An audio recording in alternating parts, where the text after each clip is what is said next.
స్త్రీ, ఒక పురుషుడు ఇద్దరు పరుగు పందెంలో స్త్రీ గంటలో 10 కిలోమీటర్లు వెళ్తే పురుషుడు గంటన్నరలో 10 కిలోమీటర్లు వెళ్ళాడు.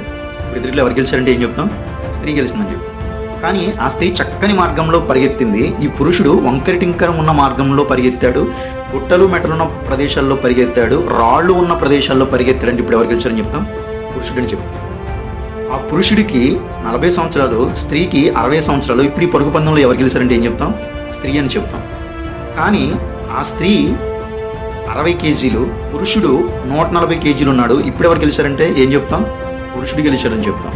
ఇలా ప్రతి ఒక్క విషయానికి మన అభిప్రాయాలను మనం మార్చుకున్నప్పుడు, ఇలా ప్రతి ఒక్కసారి మన అభిప్రాయాలని 10కి 10 సార్లు మనమే మార్చుకున్నప్పుడు, ఇతరుల గురించి జడ్జిమెంట్ చేసి వాళ్ళు మంచోళ్ళు, వాళ్ళు చెడ్డోళ్ళు, వీళ్ళు ఇలాంటోళ్ళు, వాళ్ళు అలాంటోళ్ళు అని చెప్పే అధికారం మనకు లేదు. ఎందుకంటే మన అభిప్రాయాలని మనకే 10కి 10 సార్లు మనం మార్చుకుంటున్నామే.